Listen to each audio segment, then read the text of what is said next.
that said, if someone wants to start us off with the first question, the floor is open. Coach Mike Solarte, Spectrum News 1. Good to see you again. Mike. Addition of Christian with a thigh and having him limited. Are we looking at setback or precautionary? I mean, how's he shaping up for Sunday? At this point, I don't know. We'll have to monitor it day by day. I think he might have tweaked it last week. Felt good, kind of going into today, and then got out there and got tight on him. So we limited him. So for what I know right now, we'll just kind of handle it day by day and see if he's available to play with the quad. Let's go to Phil Orban for the next question. Hey, Matt, I was curious. You had mentioned watching the telecast of the game, the TV broadcast of the Broncos game. I'm wondering what can you pick up from a TV broadcast that maybe you can't pick up from the All-22 or the coaches' film that you watch? That's a good question. I think the sound a little bit, just the communication, especially in a year like this with not, with no crowd noise. Maybe a little bit more of the feel of the game, and then sometimes some of the backstories. As you're watching the tape, But the announcers, as they give you a little bit of the backstory about certain players, what they've been dealing with, what they've been through, be it physical, roster things that they've gone through. So I think it gives you a little bit of a backstory, that you wouldn't otherwise get, that you probably can get from some reports, but it just kind of brings it to you all at once. Let's go to Steven Toronto for the next question. Coach, you were talking about winning games down the stretch the other day, and on the subject of that, there were some pretty significant upsets in the NFL this weekend. The Giants over the Seahawks, and then Washington over the Steelers.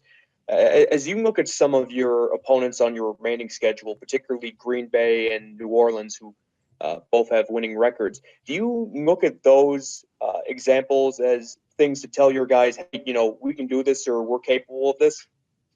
Yeah, I only look at Denver as we sit here, and this is one. This is a game that I tell our guys, we have to go out and play our best.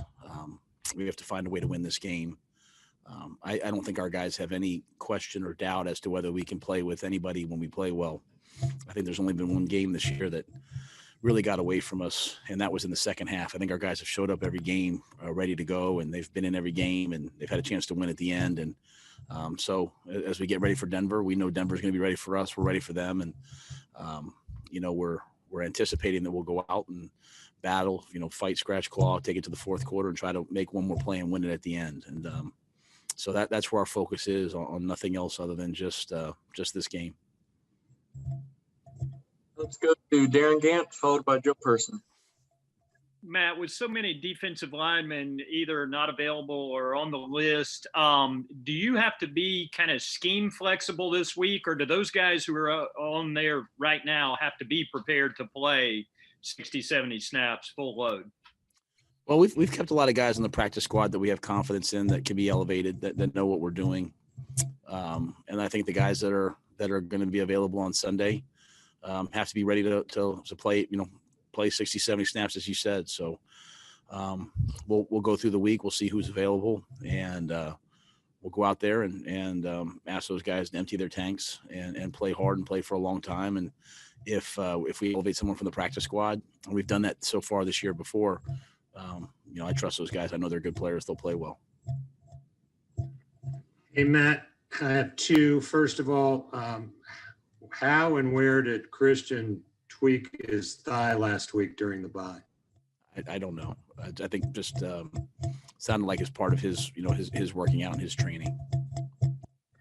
And then thank you. And then secondly, you obviously signed Liram today. We saw him out there kicking. Will he compete this week with Joey? No, Joey's our kicker. Liram really impressed everybody at the workout. Did a nice job today in practice. He can kick and punt. He'll be available, but Joey's our kicker this week. Let's go to Elena Getzenberg and then David Newton. Hey, Matt, noticed that Tommy Stevens was wearing a different number today. Looked more like a tight end number. Are you guys testing him there, or is he still just a quarterback? He's a practice squad guy. He's going to run routes for us and be the other team's be the other team's receivers and tight ends, and especially with us having receivers out right now. So he's doing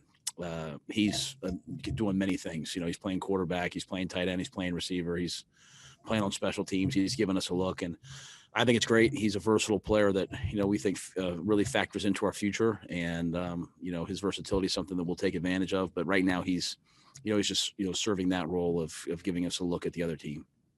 And then I was curious, if Shaq is not available Sunday, who do you kind of see fitting into his role, and who would wear the mic in their helmet?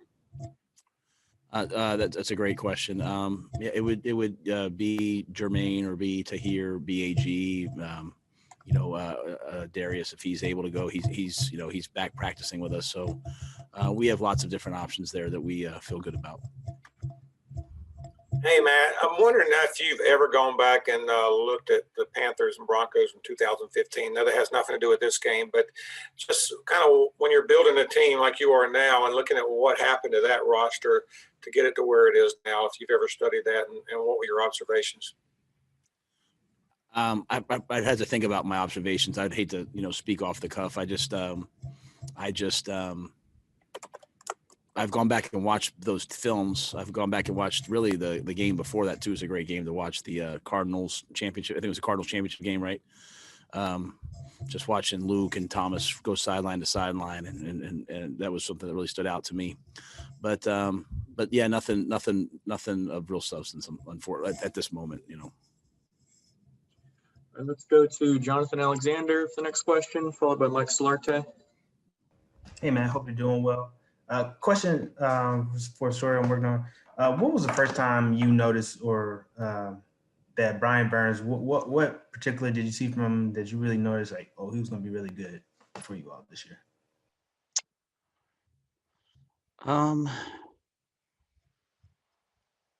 Well, I when I first got here, Marty talked about his pro day, said it was one of the best pro days he's ever seen. And then watching him, play last year some, seeing that he had explosiveness and get off,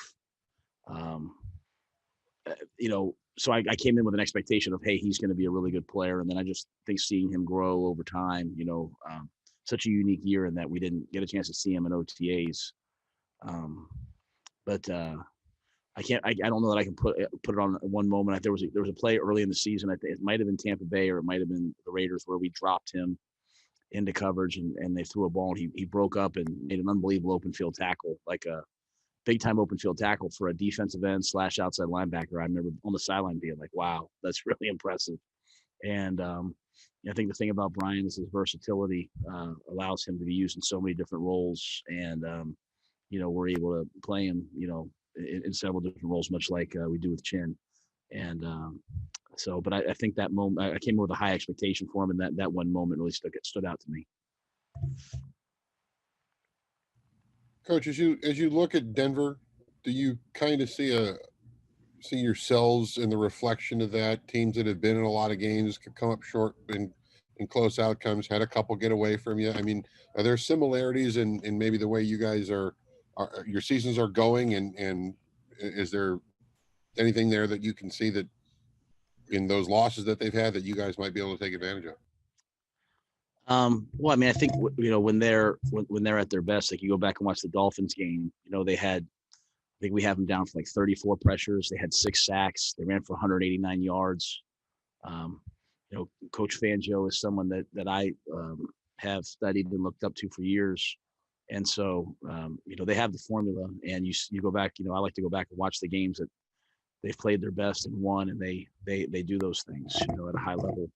They're number 1 in the NFL in red zone defense, so they win the situations, and they're a good football team. So I think for us, just going back and watching, as you said, they've had some, close losses, but I think the wins tell you a lot about who they are and, the ethos of what they stand for, the way that they want to play, and it's a rugged, physical, challenge you style that I respect.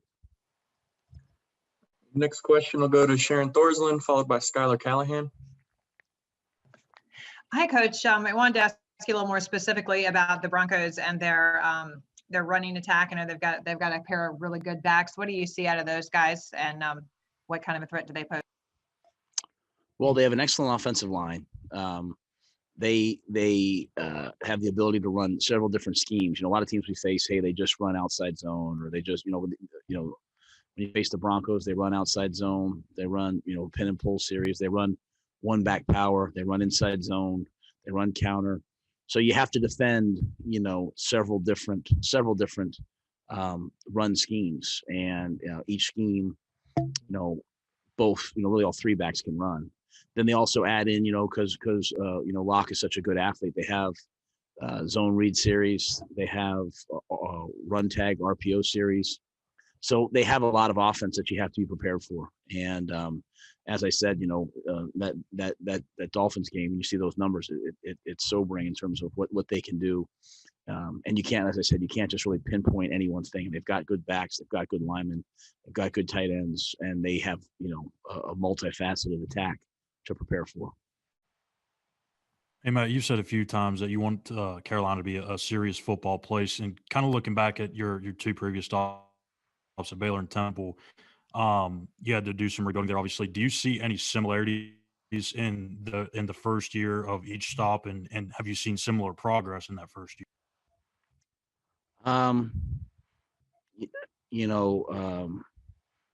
And when I say I want it to be a serious football place, I want to make sure I say that. I'm not saying that it wasn't. I have the greatest respect for Ron Rivera. I'm just saying the way I look at football is it's got to be about what you do at practice, in the meetings, and on the field. And that's got to be at the forefront of everything. Way more important than, marketing, way more important than,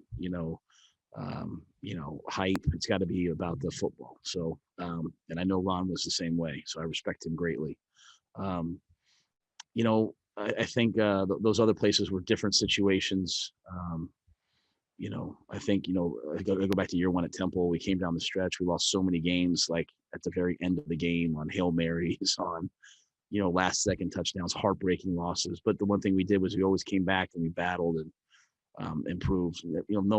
These guys here, none of these players want to hear about what happened to me at Temple. And I don't, to me, it's all about what we're doing right now. And, I'm proud of these guys. And I'll say that I see an improvement in them. Like there are so many guys that we had slated in certain roles that aren't in those roles, and other guys have had to step up, and then other guys have had to step up in their roles. And there's guys that we started, training camp that weren't even on our roster that are playing significant amounts of reps for us. And so I like that part of who we are and what we're building.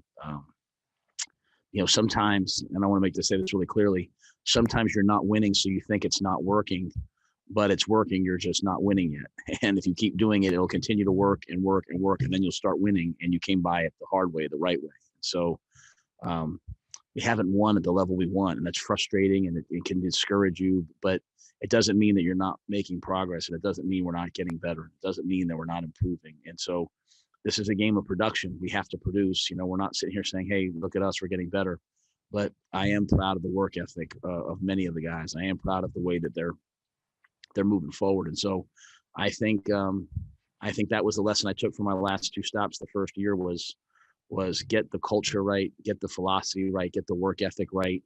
What was hard about the first year at Temple and the first year at Baylor was not, when you don't have a lot of results, not a lot of people believe in you. They don't believe in what you're doing. They're frustrated and they start looking around for answers.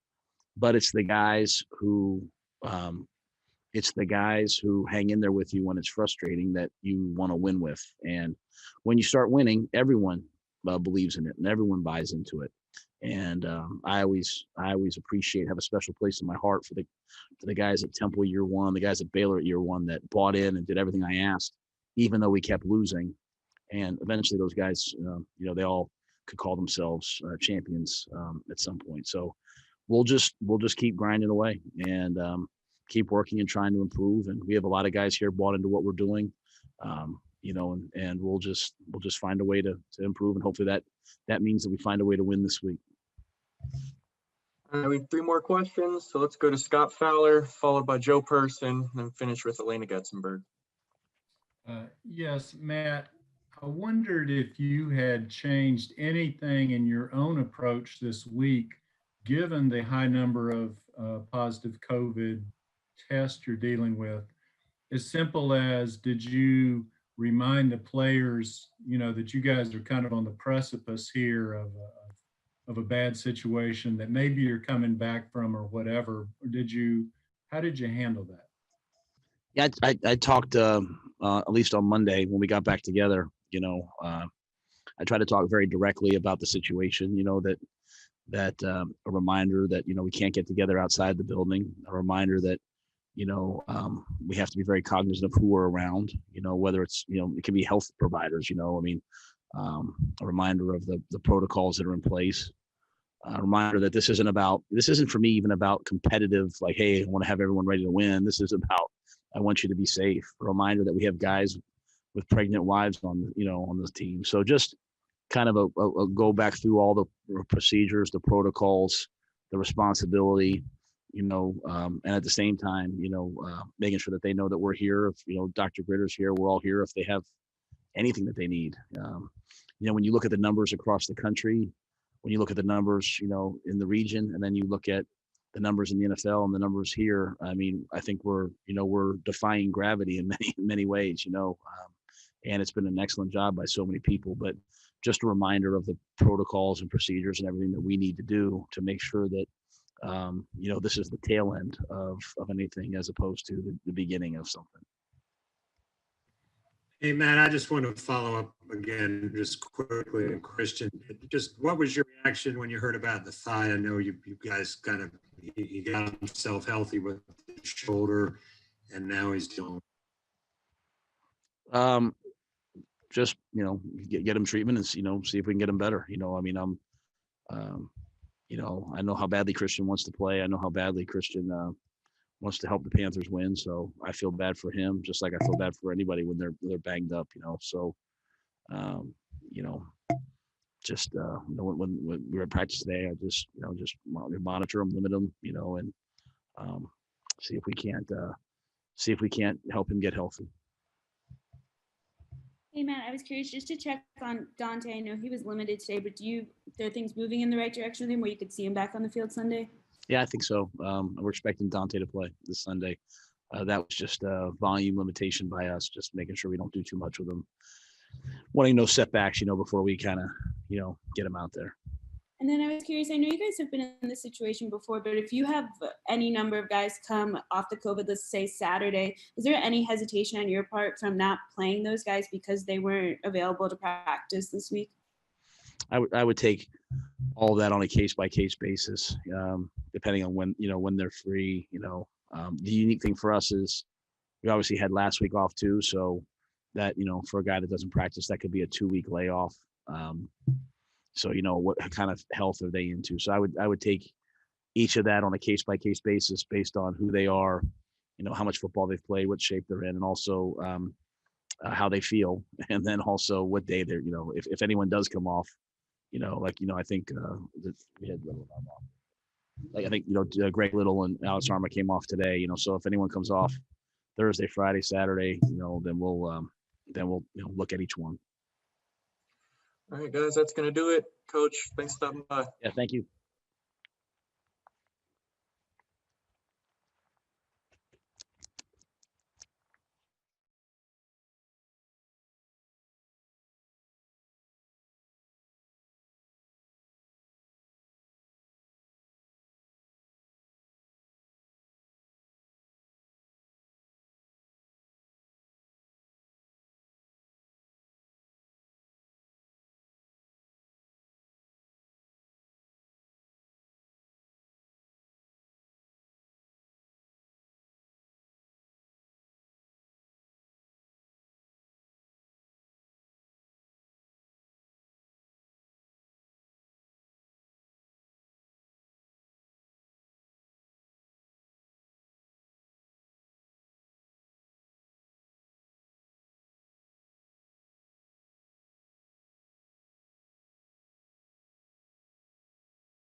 Start us off with the first question. The floor is open.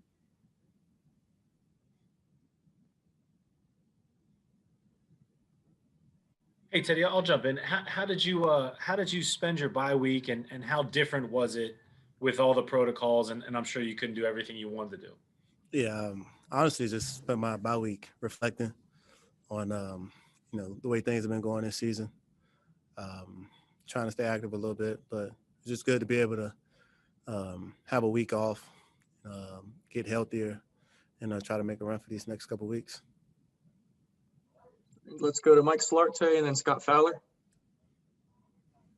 Hey, Teddy, I know you guys have been wanting to get Christian back into the mold. Obviously, the shoulder seems to have been coming around, but he was limited with a thigh. What kind of a dimension does he add, even if he's cleared to play on Sunday and he may be just 80% of what he normally would be?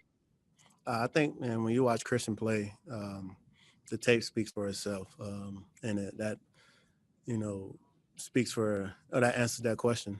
He's a guy who's extremely gifted. He's a threat in the red zone, third down, first, second down, pass game, run the ball.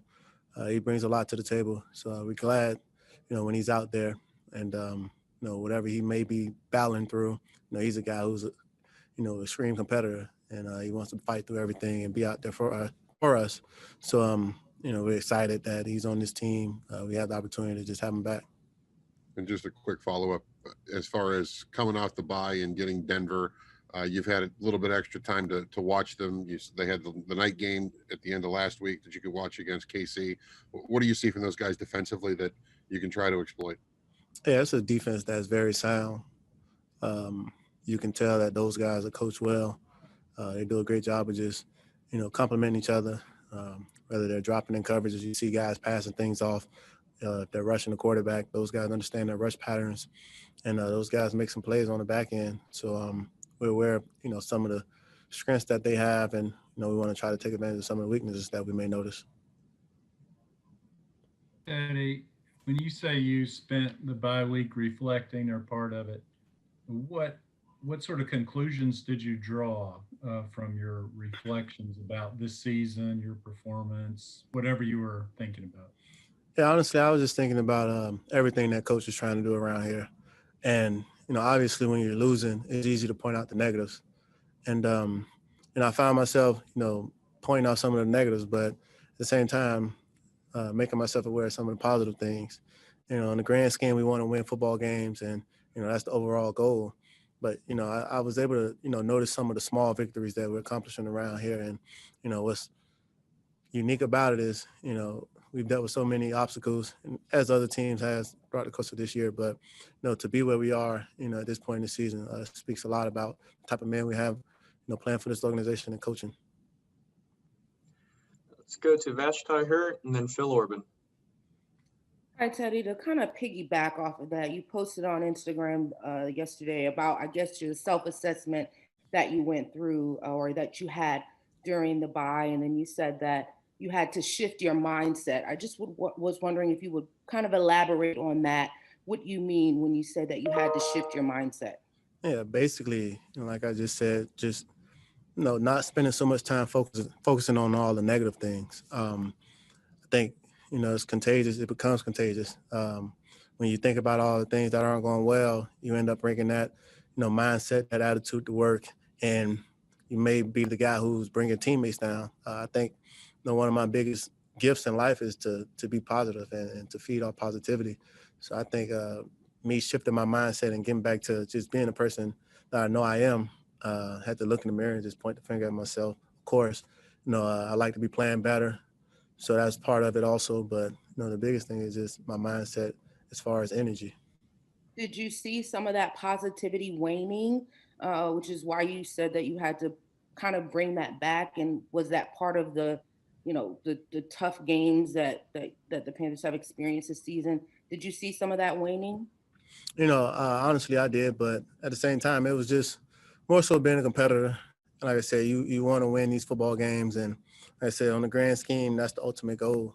And I found myself getting frustrated because, we weren't having the type of success that I wanted to have. But I remember earlier this year, Coach said, man, he needs to, know who's one of his guys, who's going to be the same guy whether we win, 12 games or we go on a losing streak. And, I just, went back to that, that message that he just told to the team and told myself, man, I got to be the same guy.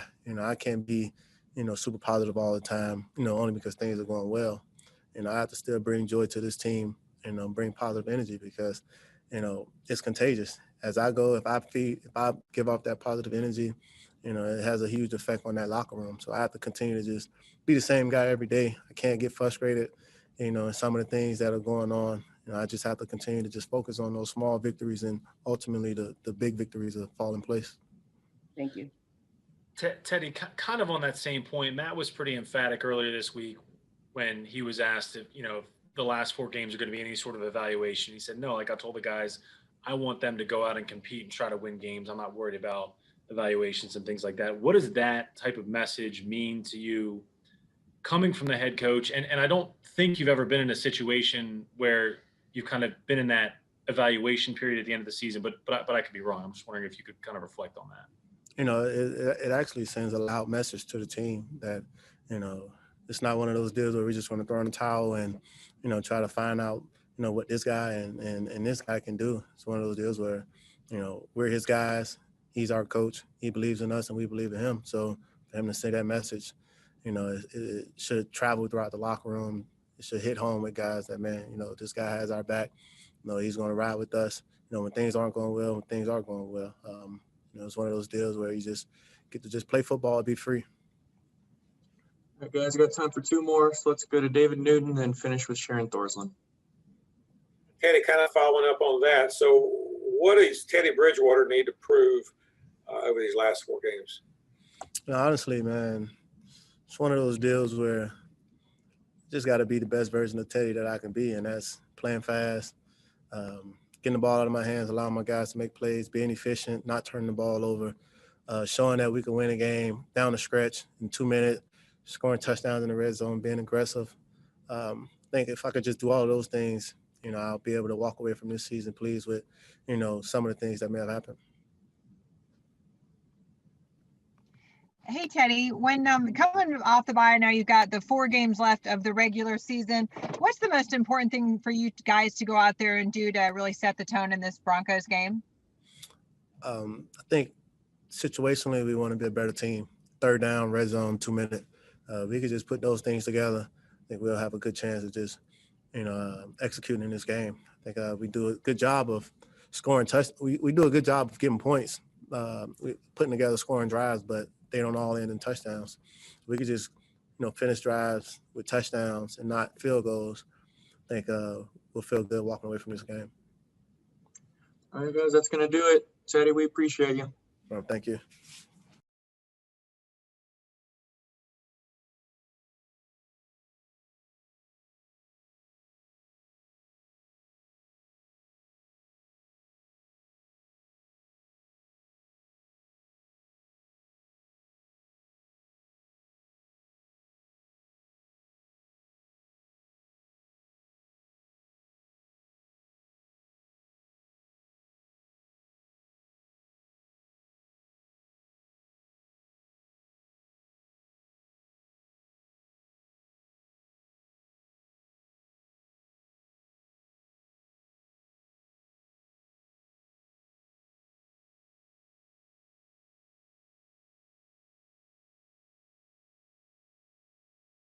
Questions for Dante.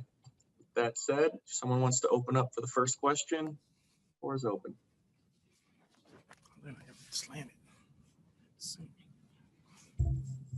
Dante, now that you found your center, how is the most watched toe in Mecklenburg County? It's doing great. Some time off. Got a chance to do some different stuff during my time off, like do a lot of pool work, do a lot of just strengthening the hips and the calves and stuff. It felt great though. It felt great. Practice felt great today. This whole week really. Last week felt good. So just trying to slowly get back in it, but this toe's feeling good. Let's go to Skylar Callahan and then Vashti Hurt. Hey, Dante, I just kind of want to get your thoughts on how some of the younger guys on the defensive side of the ball have handled this marathon. I know it can be kind of mentally exhausting for some guys, especially early on in their career. And then secondly, how big do you think these last 4 games can be for those guys to build confidence, heading into 2021? These last 4 games can be huge, right? Coach touched on a lot this week, Monday, and also today, just talking about like how important December football is in the terms of like the NFL. A lot of guys really watch what you do in December. So he kind of touched on that a lot, and it's really true. I didn't really learn that until I got to the league, how important and how much you evaluate and how much you're watched in the month of December. So it does a lot for your confidence if you can come out here and you can play good ball and just play smart, disciplined ball. It does a lot for your confidence coming back for OTAs next year. You're just gonna have a little bit more confidence. You'll move a little bit different. You're just gonna feel yourself a little bit more because your last few showings you really did what you had to do. So it does a lot for your confidence. Hi, Dante. I know that dealing with that toe injury had to have been frustrating. Oftentimes you learn about yourself through adversity. I'm just curious if you learned anything about yourself having to kind of deal with that lingering toe injury this season. And if so, what was it? I would say that I learned that I'm just fully committed to my team and just to helping my team, because there's a lot of times where since week 3 my toe's been killing me, but I never really thought about me. I always thought like, man, I got to give it a shot, just strictly for my teammates and strictly just to let them guys know that I'm willing to fight through whatever just for them. I would think that's probably one thing that I learned by myself. I kind of already knew that by myself that I was really a team player and I was really just all for the team, but I think that really shined bright, because I was dealing with so much with this toe and on and off the field, just so much, up and downs that I was still just trying to get out there, still just trying to give my all, everything I had for my team. So I would think that's probably something that I really learned about myself throughout this whole ordeal. All right, let's go to Sharon Thorslin for the next question, followed by Phil Orban. Hey, Dante. I know that the Broncos quarterback situation has been bizarre, to say the least, this year, but it looks like Drew Lock's the main guy. What do you see out of him and their offense in general? They got some really good fast playmakers on the outside with Judy Hamler and Big 81 who's big and fast. He can run, he can catch the ball, he can go 50-50 balls. Got to know what they have at the running back position with Lindsey and Melvin Gordon, kind of like a thunder lightning type deal. Lindsey's a quick guy, fast guy who's gonna hit the hole hard, but Melvin Gordon's going to come through. He's going to still run the same, but he's going to run with a little bit more power, a little bit more oomph. And Drew Lock, he's a guy with a big arm. He can make a lot of throws. Now, I don't really like to pay attention to what guys do wrong because that don't mean they're going to come out here on Sunday in Bank of America and do anything wrong. So I'd like to really shine a light on, things he do well. He got a lot of like I say, he got a lot of fast playmakers on the outside, so he can throw the deep ball. He can move a lot in the pocket. He can make just about every throw. And we have respect for his arm talent, so ready to play. Hey, Dante, I don't want to put you on the spot, but my question kind of hinges on this. Did you watch the TV broadcast of the Chiefs game? The Broncos Chiefs game on Sunday night? Yeah. When you're watching that, can you pick up anything different than you can from the coach's film? Even like replays of like the receivers' cuts or moves or tendencies or anything like that? Can you pick up anything different? I would say the biggest thing you can pick up from like watching a TV copy from that's different from watching like coach's film is you can pick up like the tempo of the offense, and you can pick up like how they're running their plays. You can pick up really a better flow for the way that they run the game and way that they run their offensive schemes. When you're watching like on the TV, you see them actually doing no huddle instead of on a coach's copy. You see it flicking and you just kind of think that they got to the ball fast because you see the refs running out. But you watch the TV copy, you kind of can hear what the commentators are saying about their players. You kind of can see what you just get a different feel for like how they run what they like to do when you watch it on TV. If that makes sense. I know when I'm watching it, I kind of get a different type eye, kind of like you kind of watching it as a fan when you're watching it as a TV copy, and you kind of watching it as work when you're watching it as a coach's copy. If that's like sums it up, yeah. All right, we got time for a couple more, so let's go to Scott Fowler and then finish with Darren Gant. Thanks, Preston. Dante, you're an enjoyable person to talk to and don't mind a big picture question. So here's one for you. What is the biggest misconception about Dante Jackson?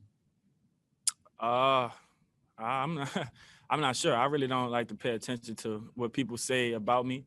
But I wouldn't know, man. I would probably say the biggest misconception. That's a good question.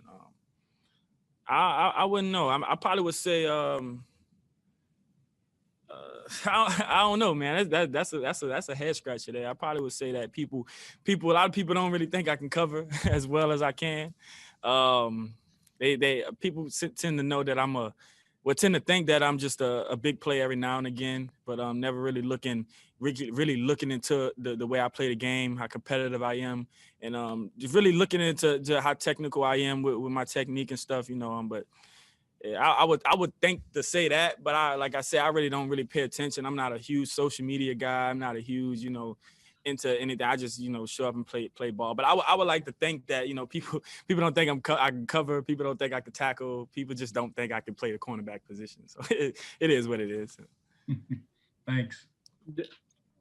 Dante, when the Broncos ran out of quarterbacks the other week, they had to call up a practice squad wide receiver. Is there another position you could competently play other than your own? Oh, receiver. Night, day, morning, it doesn't matter. I can literally line up at receiver and the Panthers offense would not miss a beat. That's just how I feel.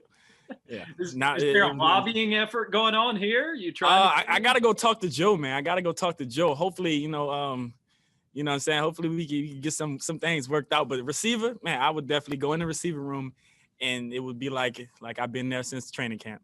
They're a couple short right now. You should probably go volunteer. I'm trying to tell you, man. I'm trying to tell you. All right, guys. On that note, we got to let Dante go. Dante, we appreciate you guys. Happy holidays.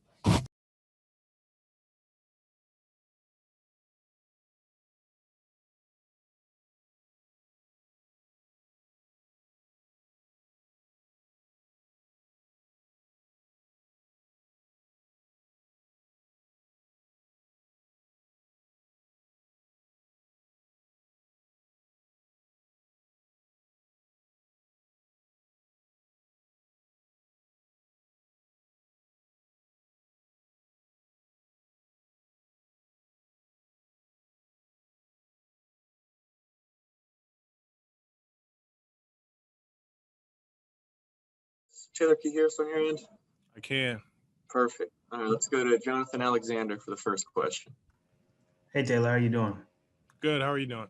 Good. So I was talking to Brian Burns recently just about his development, and he said that he knew that he was getting better when he was going against guys like you and Russell Okung, and obviously, and if he could do anything against the best tackles in the league, then he could do it against other guys. So I just wanted to ask, when did you first notice like he was really improving, and what in particular, was there any moment in particular that you were like, oh, okay, he's got it? I don't know if there was a particular moment, but I mean, I knew from the jump when he got on this team, he was going to be a special player, and it's pretty cool to see it, continue to come to fruition and seeing him just take those steps, become a better player, day in, day out, week in and week out, and the sky's the limit for that guy. So I'm excited to, see it firsthand. But what about him that gave you confidence that he was going to be? His athleticism, the way he can just bend the corner, his size, his length, his mindset. He's got a killer instinct on the field. I can see that out of him. Play in and play out, his consistency. So.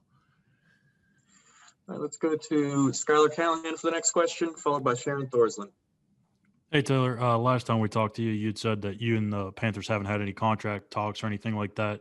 Has that changed any? And if not, when do you kind of expect to get into that? Is that more so immediately after the season, or maybe a little bit deeper into the offseason? I'm not focusing on contract right now. I'm just focusing on right now going 1-0 in the Broncos season, and just being the best player, best Taylor Moton I can be. Because right now that's what's most important for myself and the team. So just taking it one day at a time and trusting the process. Hey, Taylor, when you look at the Broncos defensively, I know obviously they're missing Von Miller, but Bradley Chubb seems to have really stepped up this season. What do you see out of him and how they're playing as a whole? Yeah, they have a very good front seven. You know, Chubb's a very athletic, dynamic player, you know, along with a lot of guys on the defense. So we'll just continue to study them up and do everything we can to be prepared because, you know, preparation leads to confidence. So just continue up until the game, getting ready. Let's go to Mike Solarte for the next question. Hey, Taylor, just following up on that, Coach Rhule mentioned that Denver is tops in the league in red zone defense. You guys have had your struggles getting 6 as opposed to getting 3 when you get down in that spot. Would a couple of touchdowns in there not only just help you guys in the scoreboard, but would that also maybe give you guys a little bit of a shot in the arm in the confidence department, being able to punch in 6s against a group like this? You know, it's hard for myself to talk for offense as a whole. You know, I work to do my best to just focus on what I can do and my role all over the field. You know, I know how important it is to punch the ball in the red zone. So I just look at how me, myself, can do my job to the best of my ability to give the quarterback the time he needs, the receivers the time they need to run those routes, give the running back the holes that they need, you know, to get in the end zone. So all I do is focus on myself and, you know, because that's the name of the game, is doing your own job. So And kind of following up on the previous question about contracts, there's a lot of writing out there in the grade scale of how you're playing this year, and you continue to grade very, very highly. Is that something that you and your agent discuss maybe when you sit down to have these discussions, whenever the case may be, or the time may be? I haven't had those discussions yet, so I don't know. But, you know, ultimately, I don't look at those grades right now. I'm looking at what I can do to become a better player. You know, I look back on the film and see what I need to do to take that next step to just continue to be the best Taylor Moton I can be, because that's all I can control right now. Let's go to Elena Getzenberg.